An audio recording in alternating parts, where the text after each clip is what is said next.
તારીખ 23 નવેમ્બર 2025ના રોજ આમ આદમી પાર્ટીની ભુજ વોર્ડ નંબર 2 શેખ ફળિયામાં આવનારી નગરપાલિકાની ચૂંટણીને ધ્યાને રાખીને આમ આદમી પાર્ટી દ્વારા સભાનું આયોજન કરવામાં આવ્યું હતું અને ઘણા સમયથી આ વિસ્તારમાં કોઈ વિકાસકામ કરવામાં આવ્યું નથી, જેનાથી જનતામાં સત્તાપક્ષ પ્રત્યે ખૂબ વિરુદ્ધ જોવા મળે છે.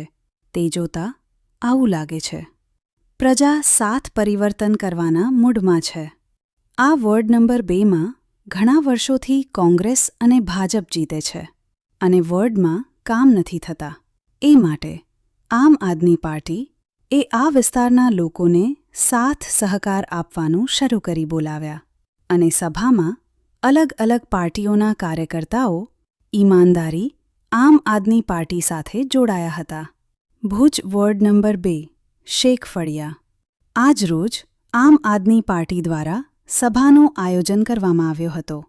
સમગ્ર જિલ્લાની ટીમ પશ્ચિમ કચ્છ જિલ્લા પ્રમુખ શ્રી જુજારદાન ગઢવી, પશ્ચિમ કચ્છ જિલ્લા મહિલા પ્રમુખ શ્રી કાંતાબેન પટેલ, પશ્ચિમ કચ્છ જિલ્લા પ્રભારી ડૉક્ટર નેહલ વૈદ્ય, પશ્ચિમ કચ્છ જિલ્લા ઉપપ્રમુખ શ્રી ગોવિંદભાઈ મારવાડા, ભુજ સિટીના પ્રમુખ શ્રી વિજયભાઈ ગોસ્વામી, ભુજ શહેર મહામંત્રી ઇમરાનભાઈ રાઠોડ, ભુજ શહેર સંગઠન મંત્રી અસરફભાઈ કુંભાર, ભુજ શહેર મંત્રી ગુલામ શાહ શેખ, ભુજ તાલુકા કિસાન વિંગ પ્રમુખ શ્રી શિવજીભાઈ આહિર, ભુજ તાલુકા મહામંત્રી મોહમ્મદભાઈ ખલીફા, ભુજ તાલુકા સહમંત્રી અલ્તાફભાઈ કેવળ, અસલમભાઈ રાયમા, કાસમ શાહ શેખ અને સાથે આમ આદમી પાર્ટી ભુજ શહેરના તમામ કાર્યકર્તાઓ ઉપસ્થિત રહ્યા હતા. કાર્યક્રમનું સંચાલન ગોવિંદભાઈ મારવાડાએ કર્યું હતું. આભાર વિધિ મામદભાઈ ખલીફાએ કરી હતી. શું નામ છે આપનું? મારું નામ જુજારદાન ગઢવી, પ્રમુખ પશ્ચિમ કચ્છ જિલ્લા આમ આદમી પાર્ટી. આજે જે વોર્ડ નંબર 2માં સભા રાખવામાં આવી તો શું કહેશો એ વિશે? આજે વોર્ડ નંબર 2માં સભા રાખવામાં આવી. અમને અહીંયા આમંત્રણ આપી અને એ લોકોએ આ કીધું કે તમે એક વખત 75 વર્ષની અંદર જે ચાલતી સરકારોના શાસનની અંદર શું લોકોની દુર્દશા છે, શું પાયાના જે આપણને મળવા જોઈએ હાકી એકદમ વંચિત છે એનાથી લોકો. અહીંયા પાણી નથી, લાઇટ નથી, રોડ રસ્તા હોસ્પિટલ જેવી કોઈ ચીજ નથી. સરકારના કોઈ પણ કામનું અહીંયા મીંડું દેખાય છે. સફાઈ અભિયાન હોય કે ભુજની અંદર કરોડો રૂપિયાનો ભંડોળ આવતો હોય એ જાણે શેખ ફળિયાને દેખાતું જ ન હોય. આ શેખ ફળિયો ગૂગલમાં રામ જાણે એમને ભૂતળીના પાથરા તો કદાચ નહોતા દેખાણા, પણ આજે આ શેખ ફળિયાના આવડા મોટા ઓરડાએ નથી દેખાણા. એ આજે ચોખ્ખે ચોખ્ખું દેખાય છે. આ પેરિસ જેવા રોડ અને જબરજસ્ત જે વિકાસ અને વિકાસની વાતો ઉપર જે 30 વર્ષથી ગુજરાત સરકાર આ માણસોને જે મૂર્ખ બનાવી રહી છે તે આજે અહીંયા પોલ ખુલ્લી હોય એવું લાગી રહ્યું છે. અહીંના મેન ઉમેદવાર કોણ છે શેખ ફળિયામાં?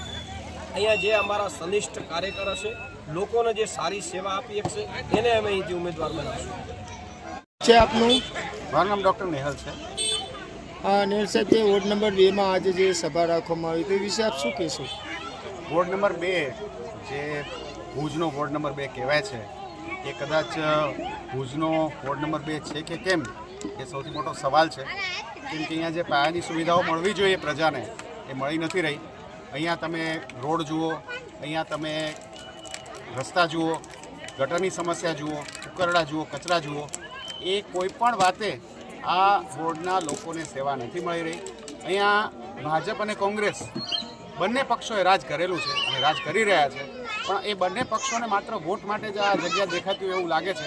કેમ કે આ જે વિસ્તારમાં લોકો લઈ રહ્યા છે, જે રહેવાસીઓ છે, એમની સમસ્યાઓ માટે તો એમણે કંઈ વિચાર કરતા એવું લાગતું જ નથી.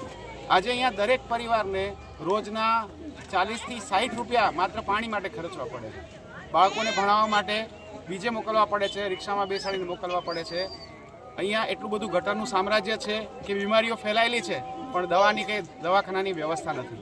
તો આ વોર્ડ નંબર 2 ભુજમાંથી કદાચ ગાયબ હોય એવું લાગે છે. એ પરિસ્થિતિને ધ્યાનમાં રાખીને આજે સૌ મિત્રો સાથે અહીંયા વોર્ડ નંબર 2ના મિત્રો સાથે અમે લોકોએ સભા કરી, એમના પ્રશ્નોની સમજ મેળવી અને આગળ ઉપર આ પ્રશ્નો માટે કામ કરવા માટે અમે લોકો અહીંયા આજે સભા કરી.